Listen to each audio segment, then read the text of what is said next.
Thank you, Madam Speaker, and my question is to the Minister for Transport and the Treasurer. Minister, yesterday bus drivers were forced to walk off the job as a last resort because of their call for fair pay and conditions which keeps falling on deaf ears. Thousands of commuters, workers and tourists were left confused and stranded as there was hardly any communications about this critical strike from your government. Minister, you claim to back our bus network, but when it comes to fair wages and safe conditions, you have been silent. Minister, have you even spoken to CDC about the raw deal for bus drivers and how you plan to solve this? And if not, isn't it time you actually stepped into that space to make sure that our Territory bus drivers get the pay and the conditions that they deserve for the difficult and at times dangerous job that they do in our community, an important service that we all appreciate? Minister for Logistics and Infrastructure. Thank you, Madam Speaker, and I thank the Leader of the Opposition for the question because this is quite important, Madam Speaker. And the safety of our bus drivers has never been in question, and it's been paramount to the CLP government. When Labor failed to take action when we came in the government, we took action immediately, and that was around the screens for the bus drivers. There'd been assaults on bus drivers for quite some time, and the former Labor government had really dragged the chain on getting those screens into those buses, Madam Speaker.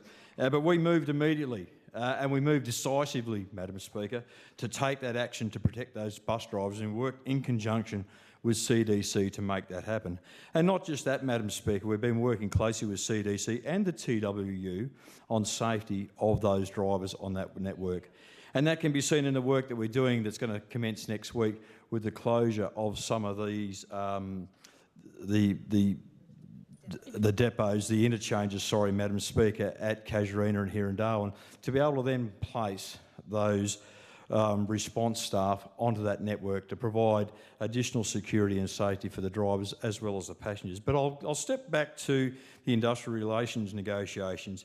And Madam Speaker, these are a matter for CDC and the TWU. Now, there seems to be this misconception that the Northern Territory Government has some role and responsibility in this space, but this is a matter for CDC, who is the private operator and holds a contract from the buses, and the TWU and their workers. So people are trying to conflate the issue that this is a responsibility of the Northern Territory. Now, we're working closely with CDC, and we've been speaking to them just last week about their negotiations and what they're doing, because we need to ensure that they're working in good faith with TWU and the workers that drive those buses, to make sure that they're providing what they need to, but also to make sure that across the network, the people of Darwin and Alice Springs get the service that they deserve from our bus network. So we understand, of course, that the TWU has concerns for bus safety, and again, I'll go back, that's why we took immediate action, Madam Speaker, and we continue to do that work with our bus network to make sure that we're providing a safe network, not just for the bus drivers, Madam Speaker, but also for the people who use that bus network. But what we have seen, Madam Speaker, is a significant reduction in issues and matters on that network, and that has been reported from drivers and from CDC, the operator. We've seen a marked reduction in incidents of assault and abuse for our drivers, which is great to see, because we're out there doing that work, Madam Speaker. We're there supporting the drivers and supporting that network, and we'll continue to do so into the future. Member for Fanny Bay, what is your question? Thank you, Madam Speaker. My question is for the Minister of Lands, Planning and Environment. Minister, can you please explain what is going on at INPEX with regards to the miscalculation of historical emissions data relating to volatile organic compounds? Minister for Lands, Planning and Environment. Thank you, Madam Speaker, and I thank the member for Fanny Bay for the question, and it is an important question. It is also a hot topic in the media today, Madam Speaker. I want to start by acknowledging the important work of the Northern Territory Environment Protection Authority in keeping Territorians and our environment safe.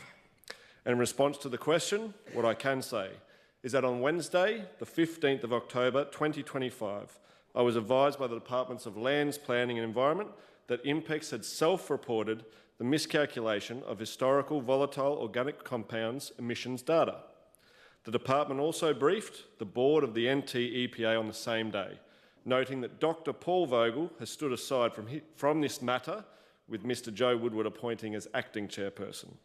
The NT-EPA Board and INPEX are scheduled to meet tomorrow, which is Wednesday the 22nd of October, to further discuss the emissions data and the historical irregularities.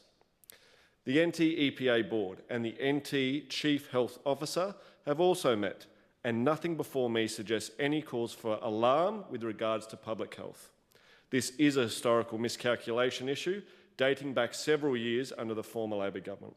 It is now important to allow the Independent Environment Protection Authority to conduct its investigation and report back to me as a Minister for the Environment. Thank you very much, Madam Speaker. Leader of the Opposition.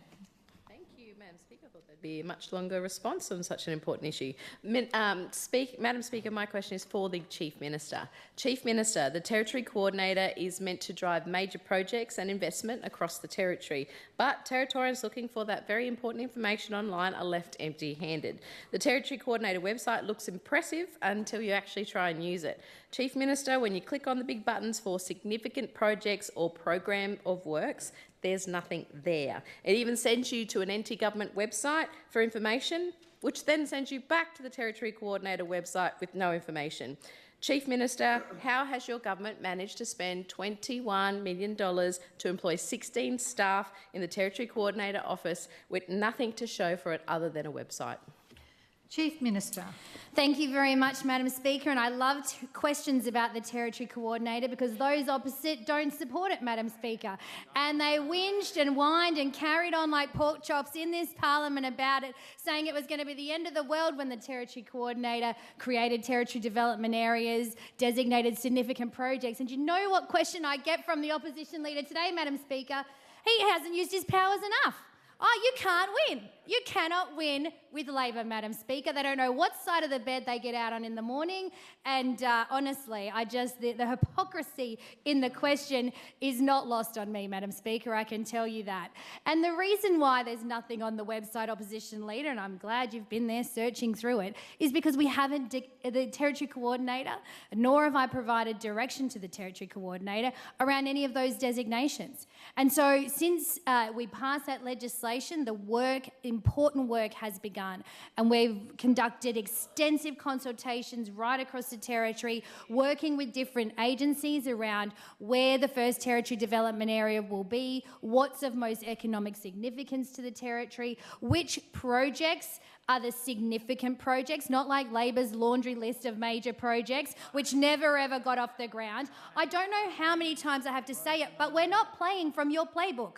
We're not picking up the Labor How to Wreck the Territory book and being like, hey guys, do you want to do that? No, that is not what we're doing. That went in the bin, a bit like Michael Gunner used to put the ComSec report, which, might I tell you, says the Territory has the fastest growing economy in the nation, 3 times faster than the rest of anyone else.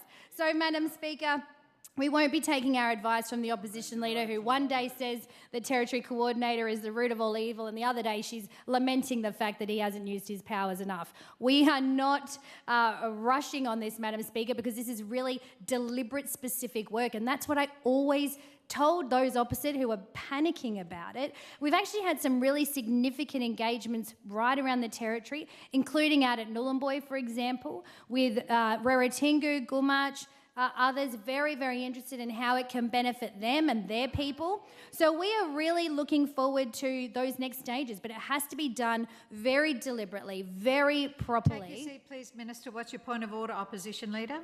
Standing Order 110, Madam Speaker. The question specifically asked the Chief Minister, how has the government managed to spend $21 million, 16 staff and no projects later? Please continue, Minister. Chief Minister. I've just spent 2.5 minutes answering that question, Opposition Leader, because it takes work. Anyone can put a list together like you did and walk out every day and do media and put out press releases saying, oh, Project Sea Dragon, that's a real ripper. Oh, aeroplanes, they're going to be great. They're going to be based at the airport. Oh, you know, a million other projects that never ever happened on your watch. That's what I'm saying. We're doing the actual work, and that takes really important time, Madam Speaker. So we won't be rushed to exercise the powers. They will be used strategically and deliberately for the betterment of the Territory to rebuild our economy that you trashed. Member for Casuarina, what is your question? Thank you, Madam Speaker. My question is to the Chief Minister. Chief Minister, Last week, we saw the release of the August crime stats, and I was very pleased to see that the numbers seem to be going in the right direction, down. In my electorate of Casuarina, our major shopping centre have told me that they are seeing a real change too, with crime and antisocial behaviour dropping in their centre. We know there is a lot of work still ahead, but things seem to be heading in the right direction. Chief Minister, can you please update the House on the crime stats and what work still to come? Chief Minister. Thank you, Madam Speaker, and thank you, Member for Casuarina, because I know your community, above all else, want to be safe. They want to enjoy their lifestyle, they want to be able to raise their families in freedom, and they want to enjoy the beautiful things in the area like Casuarina Square, something that for a long time people felt unsafe. Now, we know that Casuarina Square, since coming to government, have reported a 93% decrease in crime in that shopping centre. 93%. I mean, that number is huge. And so, of course, there's more work to do, but that shows the tangible benefit of a strong government that puts the rights of people to be safe above the rights of the offender, passes laws that meet our community's expectation, delivers for our police so that they can do their job properly, builds prison beds, supports our courts and legal aids. That's how you have an effective justice system delivering good outcomes for people like in your electorate, Member for Casuarina. We know that we have reduced the number of victims in 8 months this year alone by 7.4%. That's 1,273 less Territorians who are victims of crime this year than last year. And the year's not even done yet, Madam Speaker. That is a profound number of people who haven't had to face the devastation of being victims of crime. And out in the Greater Darwin area, Member for Casuarina, we've had a 45% drop in house break-ins, 45%. Commercial break-ins are down 27%. Total property offences down 11%. Robbery down 30%. And so the numbers are going in the right direction. That is absolutely true. We're also seeing improvements across our justice system. Bail refusals are up 38% thanks to Declan's Law, 38%. And I heard the opposition leader on radio this morning saying, oh, we'd really love the CLP to tell us why crime's going down. News flash. It's a news flash for you. More cops, back them in, give them the best pay they've ever had in 20 years, have real laws, deliver consequences, put bad people in jail, make sure our courts are working properly, and stay true to what you were elected to deliver for the very people who put you there. Something that Labor forgot long ago, Madam Speaker, which is why they are sitting on the other side wondering how we got on top of crime. They should be wondering how they sat idled while tens of thousands, if not hundreds of thousands of people were victimised on their watch. And there's two Attorney Generals, former Attorney Generals, sitting on the other side, Madam Speaker. But we have increased bail refusals by 38%. On top of that, we have reduced the number of people on remand and the length of time they're spending on remand, which is incredible, Madam Speaker. And best of all, Territorians are noticing. I had a mum explain to me that 12 months ago, there is no way she would have let her teenage daughters go to Casuarina. And now, for the last 2 weekends, she's taken her daughters' friends. They've all had a wonderful time, as they should. And that's a change in our life and our lifestyle that we're very, very proud of. Member for Daly, what is your question? Thank you, Madam Speaker. My question is to the Chief Minister. Chief Minister, you've been busy spruiking construction projects around Darwin, but every one of them has started under Labor. The Lux residencies approved in 2023 under Labor. Next DC's data centre construction began in 2023 under Labor. CDU's Trade Centre 2023 project under Labor. And I'm guessing the next one of your list for spruiking is the new Royal Darwin Hospital Mental Health Ward. Again, a Labor initiative. Last week, your Treasurer admitted not one new project had been greenlit or started under your government. You have confirmed the Territory Coordinator hasn't got a single project underway. Every so-called rebuilding project is a Labor project. Chief Minister, what exactly is your government doing to rebuild the Territory economy, and what new projects have you started?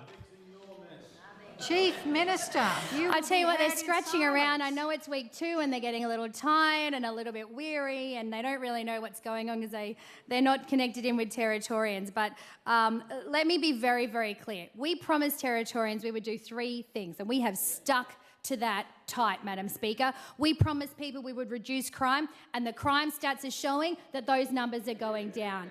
We promised Territorians we would rebuild the economy, and the ComSec State of the States report says we have the fastest growing economy in the nation, 3 times faster than the next fastest jurisdiction. We've got construction activity higher. We've got population growth the fastest in the country as well. The economic data is looking good.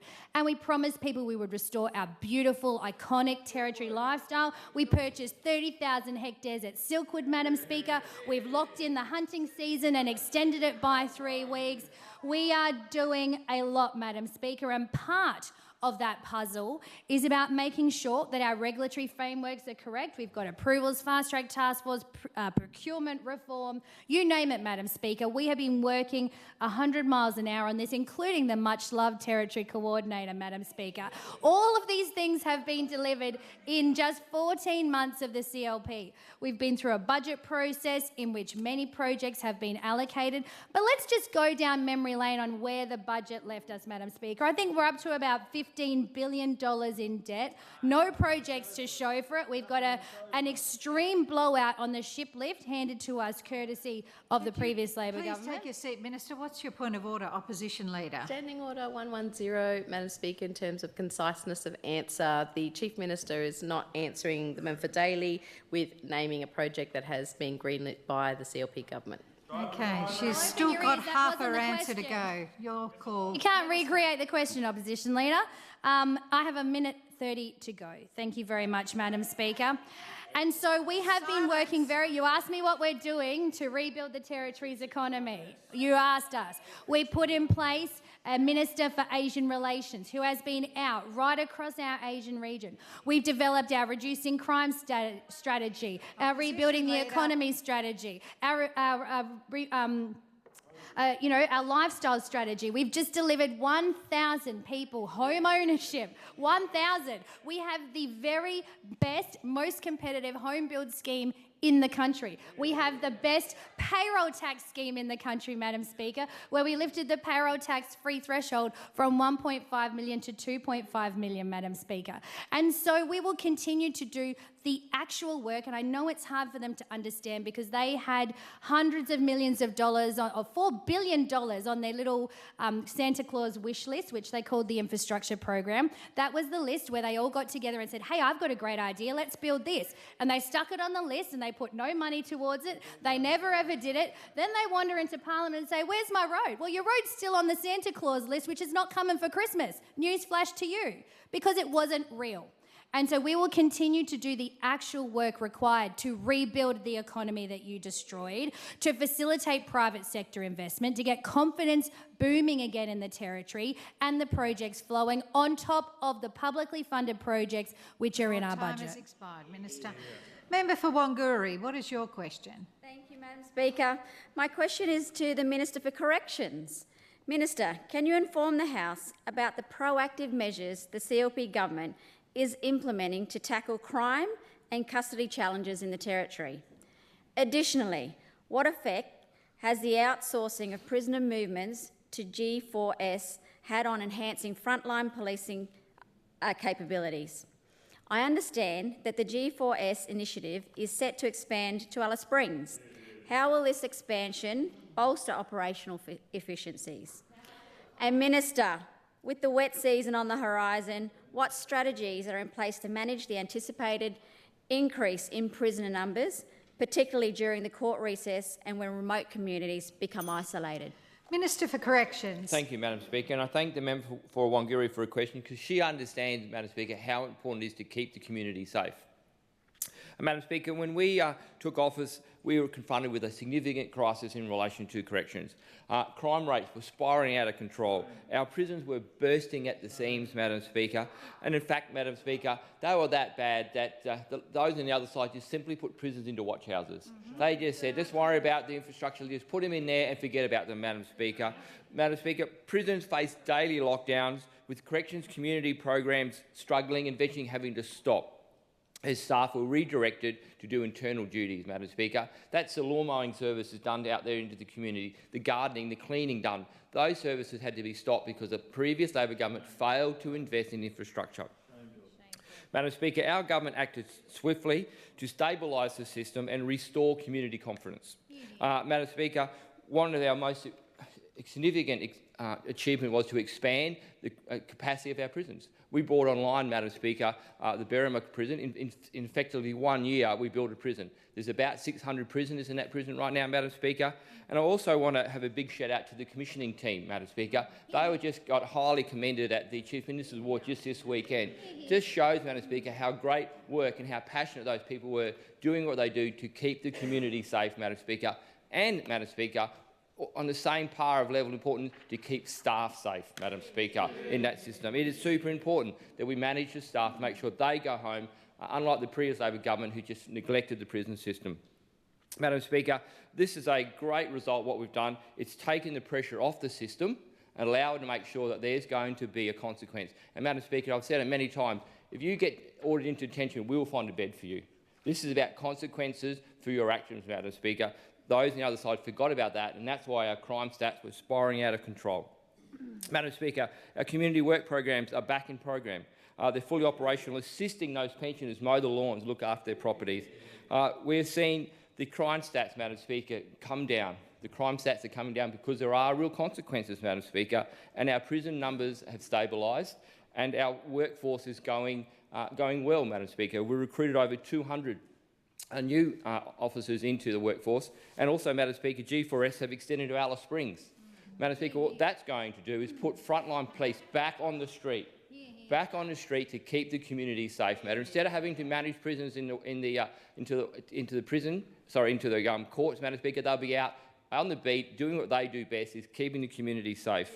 This will free up those police officers to keep working and making sure that Alice Springs is going to be a safer community this summer.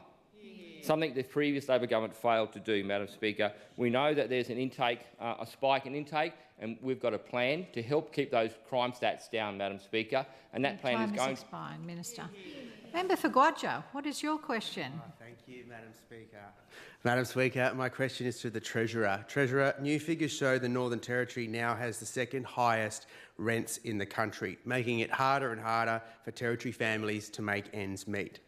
At the same time, the National Rental Report shows your government has done nothing to progress national reforms that would improve protections for renters. Renters are just as important as homeowners, but your government doesn't seem to care about them. Treasurer, why have you turned your back on the tens of thousands of renters across the Northern Territory, 50% of the Territory, who are struggling to keep a roof over their heads? Treasurer. Thank you, Madam Speaker. I'm very, very pleased to get the question from the member for Guadja, because it allows me to get up and speak about what we're actually doing to try and drive down rental costs across the Territory. And the member for Drysdale spoke about this in his contribution earlier to the Homegrown Territory scheme. We're driving new builds across the Territory, Madam Speaker, through this scheme. And it comes down to supply and demand, as the member for Drysdale specifically said. When you're short on housing, then there is issues for renters getting houses. It's as simple as that, and it's very, very evident in my hometown of Central Australia. And by driving an increase in housing through the Homegrown scheme, getting new builds out of the ground, Madam Speaker, that increases supply. And by increasing supply, Madam Speaker, we reduce demand. And by all accounts, that will drive down rental prices as we see more houses coming out of the ground. And it's not just a homegrown scheme as well, Madam Speaker.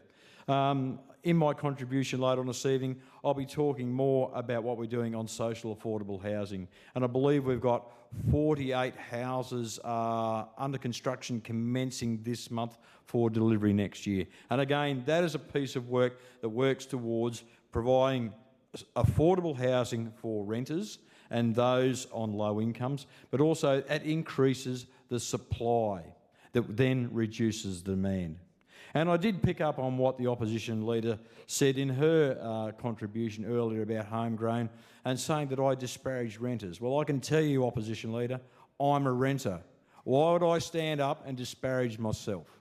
I really don't understand how you could say that. But we're working hard, Madam Speaker, to do that hard work, because we know under Labor they weren't driving the housing market, and that's quite evident because we've seen a considerable increase in new builds and, of course, housing loans to drive new builds here across the Territory. And those new builds, Madam Speaker, are new houses and more rooms coming into the market across the Territory. Would I like to see it moving quicker in the regions? I absolutely would, but I hope by this increase in time frame for the homegrown scheme that we're going to see more people in our regions taking up the opportunity in Katherine, in Tennant Creek, in Central Australia to be able to take that opportunity and get those new builds out of the ground. Because those new builds, Madam Speaker, will free up other houses in the market, and that should drive rental prices down, because when there's more supply, then the demand, of course, decreases and we'll see a reduction in those rental prices because there will be more houses on the market available for rent. And, of course, that is good for the people who are out there looking for rentals, and myself included, Madam Speaker. Supplementary question, Member for Gwadja. Thank you, Madam Speaker. Treasurer, can you confirm if your government will stand with renters and deliver on all of the agreed national rental reforms? Treasurer. Thank you, Madam Speaker. In reference to the member for Gwadja's question, we are increasing our supply, as I've said. That will then reduce that demand and we should see a reduction then in rental prices. We're increasing our social affordable housing, which will again reduce those costs for renters, because there'll be more houses in the marketplace to be able to service those people looking for somewhere to live. We know under the previous government... Take your seat, please, Minister. What's your point of order, Member for Gwadja? Thank you, Madam Speaker. 110 relevance. The supplementary question was seeking, Madam Speaker, if the CLP government will stand with renters and commit to all of the national rental reforms. It's pretty specific, Treasurer, if you'd like to answer the question. Thank you, Madam Speaker. And what I was saying is that under the previous government, we've seen wait times for public housing blow out to 8 to 10 years in some of our regional areas. And this is something that we're working hard to address, Madam Speaker, and we'll continue to address that through providing housing through the Social Affordable Housing Scheme and through our own homegrown scheme. I think the Minister has completed his question. Thank you. Member for Goyder, what is your question? My question is for the Attorney-General. The Finocchiaro CLP government promised to restore law and order and reduce crime across the Territory. Since coming to office, the government has introduced major justice reforms, from the strongest bail laws in the country to tougher sentencing for assaults on frontline workers and new offences to tackle serious property crime. Territorians want to know these reforms are making a real difference on the ground. Can you update the House on how these laws are working and what impact they're having on keeping Territorians safe? Attorney-General. Thank you, Madam Speaker, and thank you to the member for Goyder. I know your constituents are very keen to hear how things are going across the Territory, and people would remember that under the Labor government, we had an absolute crime crisis and things were out of control and Territorians were leaving in droves because they used to fear for their own safety.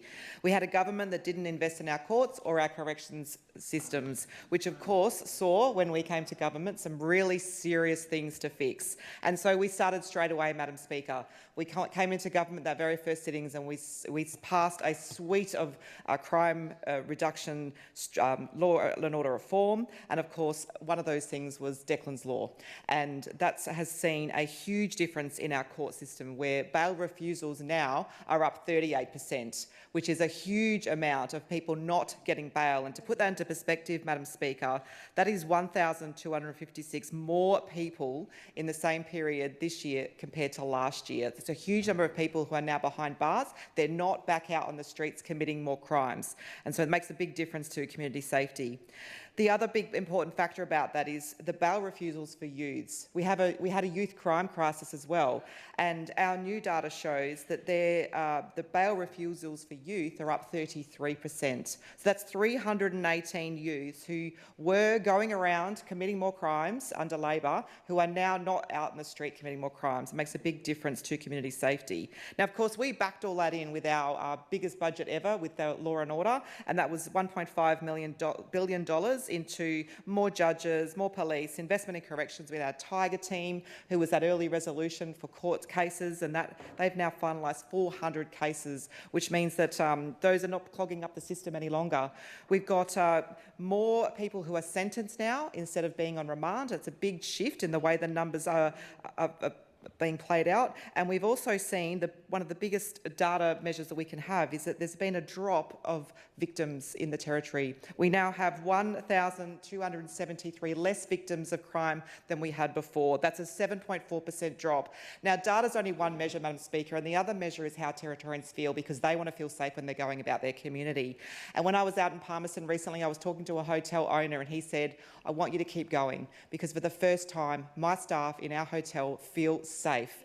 And I thought that is monstrous, because this time last year, that same hotel was getting broken into constantly. They were having people jump the counter towards their staff, and their staff were really scared to go to work. Now, that's an awful position for a staff member to be in, but it's also awful for the hotel owner to have to deal with that every day.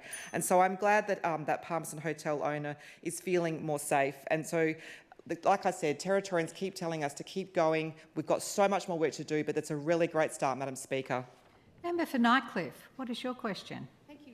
My question is for the Minister for Lands, Planning and Environment. And while I appreciate the earlier answer to what was the first ever useful Dorothy Dixer, I do have a few further questions. In relation to the reports that INPEX was vastly... Silence. In relation to reports that INPEX has vastly underestimated the amounts of emissions they are polluting our air with, these emissions are made up of VOCs, including benzene, which is a known cancer-causing substance linked to leukemia. Minister, doctors say there are no safe level of contact with benzene for human health, but your government does not limit the amount of VOCs that can be emitted. So when you say the emissions are within the guidelines, people need to know that there are no limits within those guidelines. Additionally, your department does not regularly conduct air quality monitoring for VOCs. Minister, will the government introduce a limit on the amount of cancer-causing VOCs that the gas industry can emit? And given the massive underestimate of the emissions by INPEX, does your department or the EPA need to start regular air monitoring of VOCs? Thank you. Minister for Lands, Planning and Environment. Thank you very much, Madam Speaker, and thank you, the member for Nightcliff, for the question. In regards to the INPEX matter, I have said all I can say in regards to this matter, and I do just want to once again stipulate that it is now important to allow for the Independent Environment Protection Authority to conduct its investigation. Thank you, Madam Speaker. 110, sorry, standing order. 110 relevant. The Minister has finished his answer. He didn't answer any of the questions that I asked. That's his call. Member for Nightcliff. Member for Karama, what is your question? Thank you, Madam Speaker. My question is to the Minister for Logistics and Infrastructure. Minister, for years under Labor, the public transport system in Darwin and Palmerston, including in my electorate of Karama, became a symbol of community decline. Drivers assaulted, passengers unsafe, and crime left unchecked at bus interchanges. The former government ignored calls from frontline staff and the public to fix the system and protect those just trying to get to work or school. Minister, can you please update the House on what steps the CLP government has taken to restore safety, order and the confidence in our public transport system, and how this compares to Labor's record of inaction and neglect? Minister for Logistics and Infrastructure. Thank you, Madam Speaker, and I thank the member for Karama for the question, because I know all too well the issues that have taken place out at Karama and how the member for Karama has advocated for the people there. And Madam Speaker, it's great to get up and speak about this again, because since we came into government just over 12 months ago, the CLP has been continuing to be proactive with initiatives to make our public transport system safer for everyone. For too long under Labor, the system was let slide into chaos, with drivers under attack and passengers and the public losing confidence in the system. And Madam Speaker, in May this year we launched our bus safety reform strategy, and this is a clear break from the failures of the past. We are taking bold and necessary steps to stamp out antisocial behaviour and protect our drivers and the public. And already this is showing results. Reported incidents across the board are down 20% compared to the same time last year, Madam Speaker. Assaults on transit officers are down by a whopping 56%. Incidents reported on the buses are down by 28.5%, and events classed as serious incidents are down by over 30%, Madam Speaker. And these are real results. And as of next week, we are closing the interchanges in Darwin and Casuarina. And these hotspots for crime and disorder will not be allowed to fester any longer. We acted immediately after coming to government to install driver protection screens across the entire fleet, responding to driver concerns that had been long ignored. And we removed cash handling for bus drivers and helped drive a 77% drop in directly related assaults. We installed expanded CCTV, duress alarms and direct radio links between drivers and transit officers, giving those frontline staff the tools they needed to be safe. Madam Speaker, under the CLP, taxi drivers will be protected too. We've listened to their concerns and are moving to expand their right to request prepaid fares, something that was long ignored by the previous government. Right now, drivers can only request prepayment on Friday and Saturday nights, and we're going to extend that, Madam Speaker, to 7 nights of the week to give the drivers that option. The Territory has fallen behind the rest of Australia on this, Madam Speaker, but we're fast catching up. This reform is another step to making our transport network safer. Madam Speaker, we know that there is more work to do, but the numbers actually speak for themselves, and they are, again, like our crime stats, heading in the right direction. Madam Speaker, this is real action. We're seeing fewer assaults, we're using smarter technology, and we're providing safer reforms. We're putting a transport system that puts the community first and delivers where the previous Labor government failed to do so, Madam Speaker. Member for Arafura, what is your question? Thank you, Madam Speaker. My question is to the Treasurer. Treasurer, the 2025 State of the Housing System report shows the Northern Territory would deliver only 1 in 3 new homes promised under the National Housing Accord by 2029. At the same time, your government was given $50 million by the federal government to build up to 100 new affordable homes, and so far you've only managed just to build 4. Treasurer, when Territorians are struggling to find affordable housing for their family, why are you sitting on your hands? Treasurer. Thank you, Madam Speaker, and I thank the member for the question. And again, it's great to be able to stand up and talk about housing and what we're actually doing in this space to deliver for the people of the Northern Territory. And speaking of social housing and the accelerator payment, we, along with the Australian government, are delivering up to 100 new social accessible homes right across the Territory, Madam Speaker.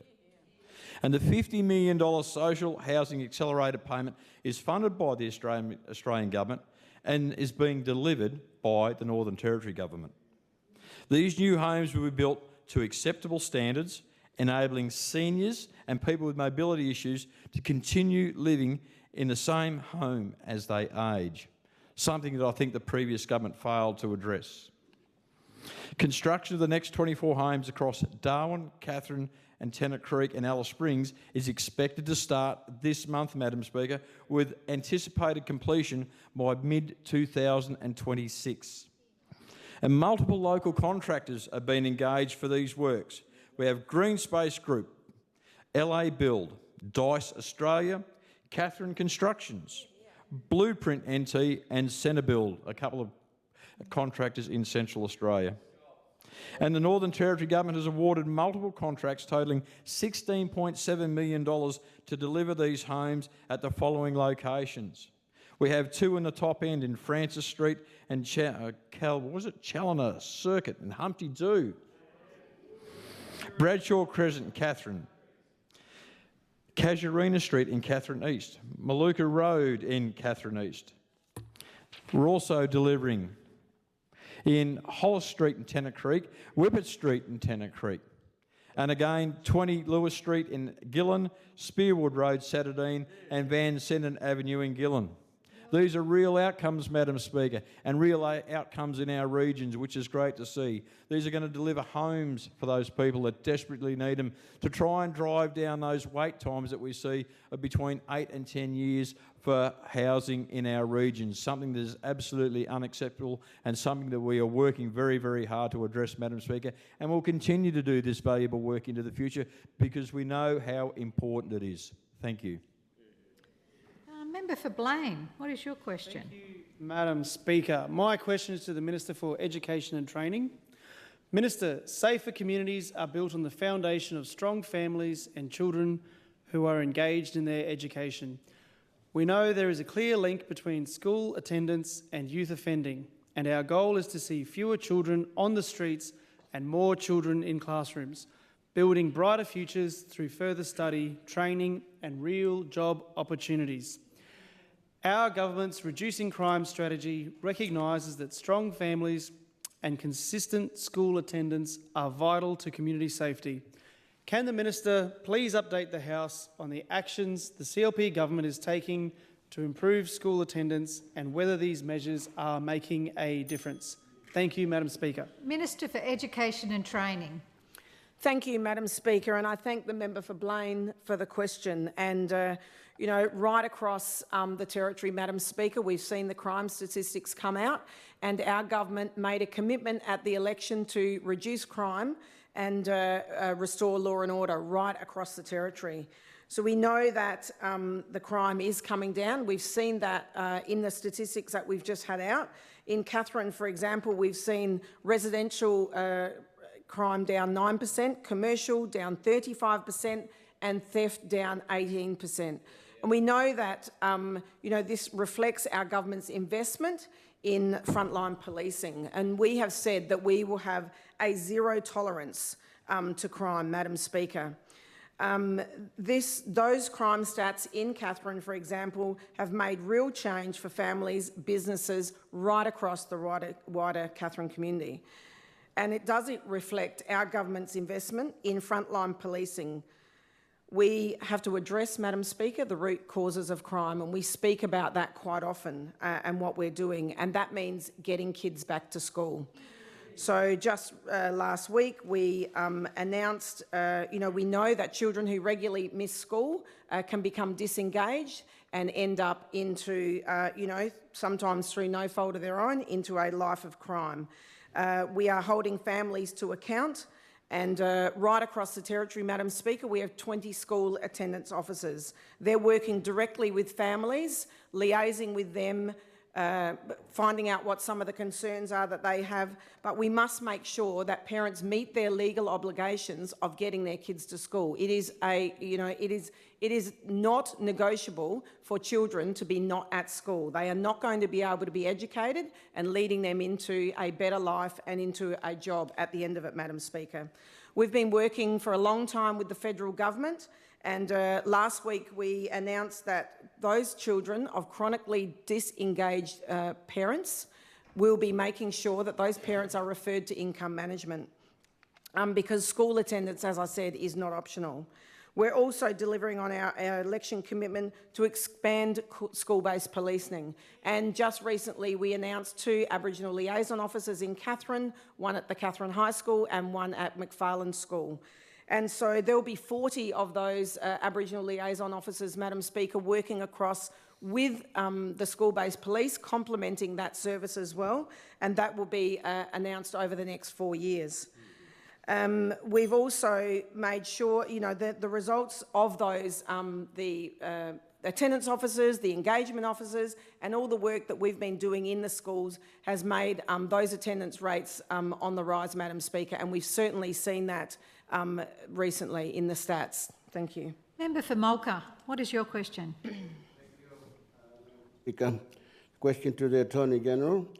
The Aboriginal Justice Agreement outlines that systemic audits will be placed across 10 Northern Territory government departments. I understand that DIPOL audit was complete. Will this report be made public, and which of the departments will be audited? Or is this government no longer working to achieve the goals of the Aboriginal Justice Agreement? Attorney General. Thank you, Madam Speaker, and thank you, Member for Mulca, for the question. And I hope I understand this correctly. You're talking about the Aboriginal Justice Agreement evaluation piece that our Attorney General's Department is currently working on, and that is going out to those alternatives to custodies centres, which there's 2 of in the Northern Territory, one being on Groot and one being in Alice Springs, and they'll be evaluating to see how those facilities are operating, what the benefits are, the outcomes of those things, and of course also looking at the other part of it being the community courts, and so where the community sits down with the offender and with the victim and the victim's family, and they create an Aboriginal experience report, and they go through the process of a real-life court situation, and that evaluation is taking place right now as well. And I must say, Madam Speaker, I was out at Groote Island just a couple of weeks ago and visited not only the Alternative to Custody Centre out there on Groote Island, but also sat in and spoke with the judge and some of the people on the Law and Justice group in the community courts environment. And it wasn't an actual court, they couldn't do it on the day I was there, but we were able to sit down and hear firsthand from everybody that's involved in that system on how it works and how they see it as a benefit for their community. And of course, some communities are different to others, and I think it's really important that we know that there is absolute consequences for offending, and that was certainly the case in this environment in which we were learning about how it operates. But it also meant that offenders were facing the families that are in their community, and there was that real shame about that, and that's what that Aboriginal experience report was all about. So it was really great to hear that and get an understanding of how it works and how we can improve on it, because I know that Labor brought in the Aboriginal Justice Agreement, the CLP as a bipartisan approach signed onto that, and we've got that for a number of years. But we want to make sure as a government that it's actually working, and that's why Take this your evaluation... seat, please, Minister. What's your point of order, Opposition Leader? 110 in regards to the member for Mulca's specific question to the Attorney General. It was about the departmental racism review. So the member for Mulca outlined one department, DLI, was DIPL, now DLI, has been completed, and he's asked in his question specifically, Attorney General, what is the update for the other departments? Will there be other departments that are going through this review process under the Aboriginal Justice Agreement? Okay, you've got the call, Minister. I think you're on track. Thank you, Madam Speaker. And I'll just continue along because I was answering the question about the Aboriginal Justice Agreement that both parties did sign up to. And so that evaluation work will take place. And we're really keen to see that because, of course, we want a safer community, Madam Speaker, and we will ensure that we make the changes necessary. I mean, under the Labor government, they created these new systems of the Aboriginal Justice Agreement, but they didn't actually fund them into the future. And so how are they ever going to continue to operate? It was just beyond me. And we've had to do all the work this year to make sure that there's money in the budget so we can see if it works. Because we believe if something is working, we'll absolutely keep doing it. But if it's not working, then we're not going to be able to continue that work. So that work is very important. Take your seat, Minister. What's your point of order, member for Kurrama? I can't hear the minister's reply with all the interjections. Sorry, Madam Speaker. Cease your interjections. Allow the minister to complete her answer, please. Now, referring to the racism review, I think I understand the member for Mulca is asking about. Thank you for clarifying, Leader of the Opposition.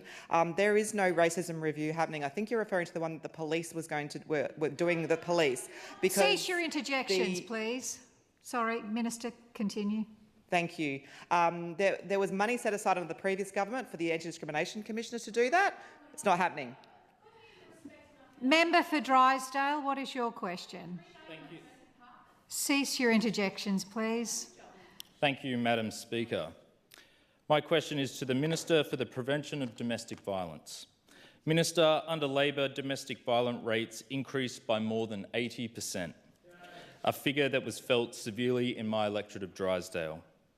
Labor's answer was to do the same things over and over again and expect a different result.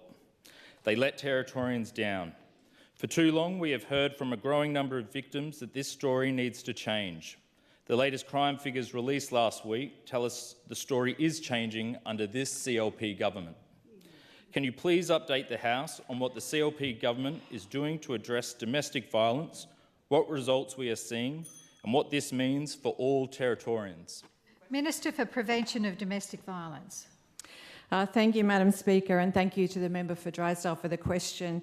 I know how passionate you are about advocating for your community in the keeping them safe from domestic violence, and your leadership in this space, showing our young men what it means to advocate for change and to take the lead, is really very much appreciated. Madam Speaker, for 8 long years, Labor could see that their approach to domestic violence was not making any difference, and they had the opportunity to admit to themselves, if to nobody else, that that was the case. They could have shifted the dial, but they chose not to, Madam Speaker.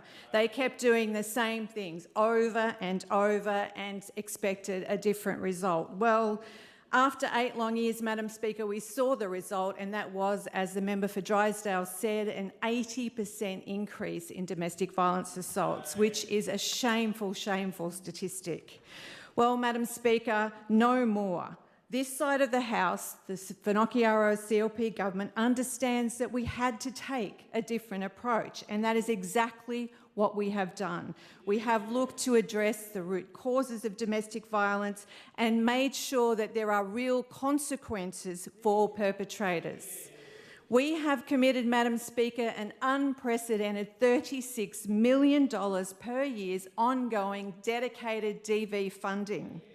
And, Madam Speaker, we are focused on results, driven by early intervention addressing the root causes of domestic violence, which is the key to changing behaviour. Programs like Circuit Breaker are working to identify homes in need, working with families to break the cycle before it escalates. And, Madam Speaker, we are sending a very, very clear message to perpetrators. There will be consequences for your actions, starting with mandatory minimum sentencing for repeated breaches of domestic violence orders. Madam Speaker, our decision to refuse to just keep doing more of the same is achieving results. The latest crime statistics show the incidence of domestic violence in our community is decreasing. From January to September 2025, domestic violence assaults decreased 1% compared to 2024. Unprecedented. More recently, Madam Speaker, we have seen a month-on-month reduction in domestic violence assaults in 2025 compared to 2024 of 2% in May, 14% in June, 17% in July and 19% in August. There remains more to do, Madam Speaker, but a solid foundation to address the scourge of domestic violence has been laid, and we will continue to fight to keep our communities safe. Member for Johnston, what is your question? Thank you, Madam Speaker. Madam Speaker, my question is for the Attorney-General. This is following up from an earlier question in the chamber. Attorney-General, the Aboriginal Justice Agreement signed by your government outlines that systemic racism audits will take place across 10 Northern Territory government departments. I understand that the DIPL audit was complete. Will this report be made public? And which other departments will be audited? Attorney-General. Thank you, Madam Speaker, and thank you for the question. And as I was saying in the previous answer, that I got cut short because of timing, the racism review that is being talked about over here was something that the previous government talked about on radio, that they were going to get a racism review done in government. The Anti-Discrimination Commissioner offered to do it, and there was a talk about some money being able to be given to that commission to get that done. Now, then there was an election, so nothing had happened. Then there was an election, the CLP won government. We had to come in and have a look under everything to see what was going on, under the hood to see what was going on. And Opposition Leader. Thank you, Madam Speaker. And what we found was, and I'm sure Labor remember this, is that Legal Aid was in a world of hurt, and they needed desperately some money to keep their services going and to keep the doors open and to be able to see the offenders who needed representation. Now, the reason they had to do that was because NARJA was in all sorts of trouble as well. So there's lots of backstories that were happening over time for Legal Aid that needed this money desperately. So, as a government, we had to make some tough decisions. We used the money that was set aside for the racism review that was going to go to the Anti-Discrimination Commissioner, going over to Legal Aid so that we could make sure Take your seat, those please, services... Minister. Member for Johnston, I think the Minister is answering the question, and she's only 1 1/4 minute through. Well, I'll wait and see whether it's answered. Thank you. Please continue, Minister. Thank you. At least that slows me down a little bit. I'm very passionate about this, Madam Speaker. So the racism review is not happening because that money was used to prop up legal aid. But what is happening is with our police, obviously we have Leanne Little in there and there's a whole heap of work that's been done. Chief Minister and the Police Minister talks about that a lot. But what I do want to say, Madam Speaker, is that when it comes to racism, our laws, our changes, our policies, anything we do in government, our laws apply to everybody equally. It's not about race. It's not about whether you're Aboriginal or non-Aboriginal. The other point I want to make, Madam Speaker, Silence, please. is that when I talk about victims of crime and that we have this demonisation of victims... Okay, take your seat. Leader of Government Business, what's your point of order? Interruption, Madam Speaker. All we're hearing is constant interruption from the other side. I'm trying to listen to the Attorney-General's answer, but all I hear is disruption. I agree. Opposition Leader, pipe it down or you'll spend some time outside. What's your point of order? Member for Johnston. 1110 relevance. When will the DIPL report be made public? Minister, you've got the call. You won't be interrupted again. Thank you, Madam Speaker. Now, I'm answering this question. So this is about racism, and that's been two questions that I've had in this question time. And now, like I said, I want to be really clear that our laws, our policies, everything we do applies to everybody equally. And as do the victims in this case. Now, what I do want to say is we all know that victims actually, the large portion of victims are Aboriginal people. And so, you know, this whole idea that there's this racism going on in government or in other organisations is absolutely ridiculous, because if there were, then why are we doing all this work to support victims when a lot of the victims are Aboriginal victims? So I stand by what I'm saying. Our laws apply to everybody equally. I explained about what happened with the racism review when Labor was in and how we came to government and had to make some changes. But, Madam Speaker, I've answered the question. Member for Fong Lim, what is your question? Silence, member for Nightcliff. Thank you, Madam Speaker. Madam Speaker, my question is to the Minister for People, Sport and Culture. Minister, many would argue your portfolio sits directly under the Restoring Our Lifestyle pillar. However, the main focus of our team when we came to government was to reduce crime.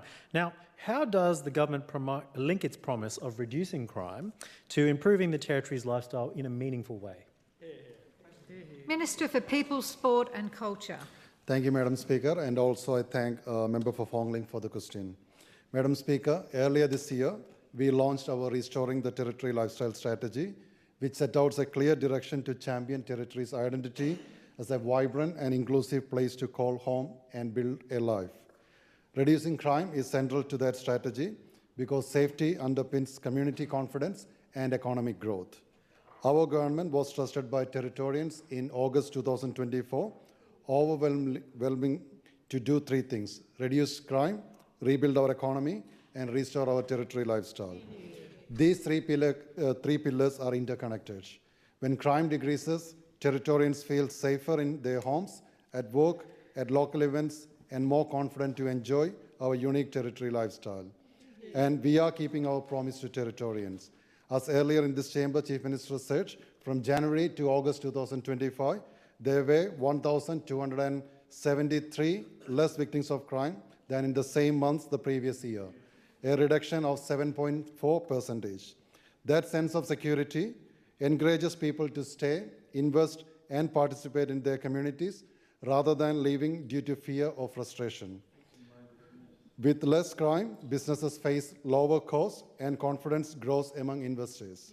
This creates jobs and opportunities, particularly for young Territorians who might otherwise move interstate. When people feel confident about raising families, accessing services, and enjoying Territory life without fear, they are more likely to stay and contribute to their communities. Madam Speaker, in my portfolio area specifically, whether arts, multicultural affairs, disability, sports, veterans, or youth, seniors, or equality, we are investing heavily in these areas so that Territorians can enjoy and thrive in our lifestyle. And the CLP government is committed to ensuring the Territory is a safe place that provides equal opportunity for all Territorians. By reducing crime, rebuilding the economy, and restoring our lifestyle, We are ensuring our territory remains a place where people want to live, work and build their future.